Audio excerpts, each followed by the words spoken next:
Hello everybody, this is Pastor David. It is exciting and I'm thankful to be able to come visit you today. I know a lot of things are happening. It's June, it's the middle of June, it's about to be the end of June. School's out, we're into summer, graduations are over, vacations have started. So man, a lot of things have happened and I'm just thankful I get to come visit you for a little bit today in the middle of your week. So just want to catch you up on some things. We had a great last couple of weeks actually.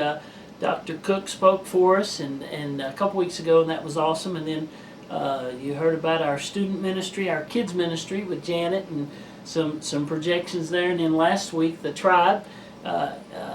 Jason spoke, and you got to hear our teenagers sing and see them do some things, and I love them, proud of them. And this past Sunday, I was able to be back, and we talked about Father's Day. We talked about, I want to be like you, Dad. And I asked the question, what if your kids grow up to be just like you? Wow, what if they do? Is that a good thing?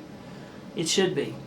It should be. So I challenged our dads to be a godly man, godly husband, godly father. And so this coming week is going to be a full, exciting, busy, wonderful week. Tomorrow, or actually today, the Classics will sponsor our hot dog lunch, which we love. Wednesday night is our VBS training, and that's very important. Janet will get everybody together, so we hope you can make it Wednesday night for VBS training, get you on the list, and get you ready to go for VBS. And then this weekend is the Mount Pleasant Independence Day Parade weekend with festivities. So we're going to be here all day. We're going to be here Thursday, Friday mornings working on the float. Saturday morning completing the float. All the floats are going to use our parking lot here at the mill. We're going to open up our building so folks can use the restrooms, and in case there's bad weather they can use our facility here. And then we're going to put our floats together and go through the parade, and man, it's going to be awesome. I need you to come. I need you to come in early and stay late. Wear your CCMP stuff. Wear your red, white, and blue. Jump in the parade. Help us with a cookout. We're going to be feeding the policemen, the firemen, and all the people with floats. It's going to be a great day. So just come, help us cook, help us feed. After the parade, we're going to go up to the City Hall. We're going to have a concert. We're going to have food trucks.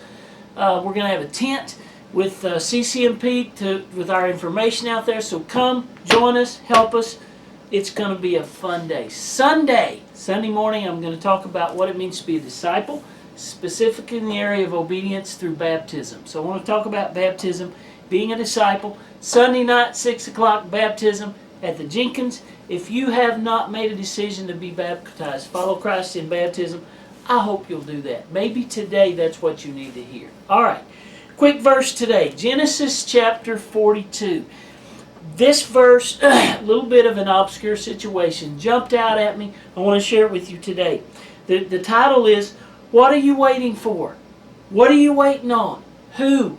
What are you waiting for? Is there something you need to do? Is there a decision that you made and you've been waiting, procrastinating, putting it off? What is it that you need to do? What's your next hurdle? What's your next step? Listen to this. Genesis chapter 42. It's a bad time for these people in Genesis. For Joseph and his family.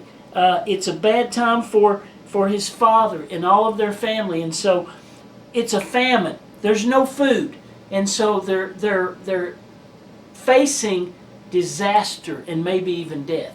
Verse 42, verse 1. Now when Jacob saw that there was corn in Israel, there's grain, there's food in Egypt. There's food in Egypt. Jacob said to his sons, and I love this, why do you sit around here looking at each other? There's food in Egypt.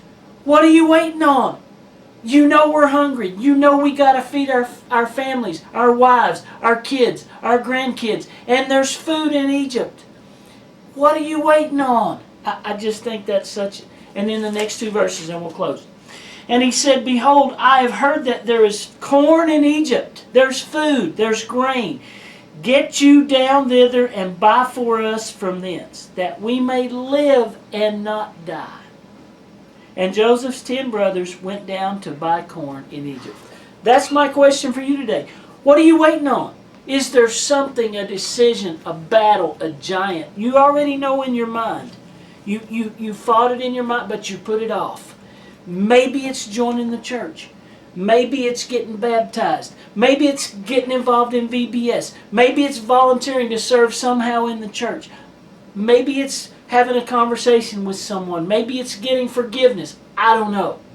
But the question is, what are you waiting on? Listen, you can't always find what you need where you are. Remember that.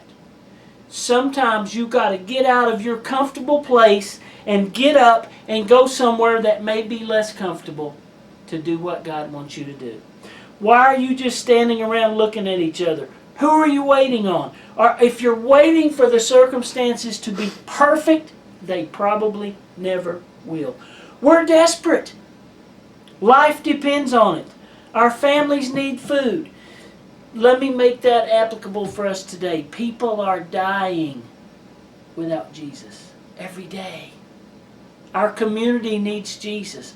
What are we going to do? What are we waiting on? The clock is ticking. Time is running out. Don't put it off. What is that next step for you? Do it now. Don't procrastinate. It's time. Thank you for joining us today. I hope you have a great weekend. I hope to see you Saturday and Sunday. God bless you. We love you.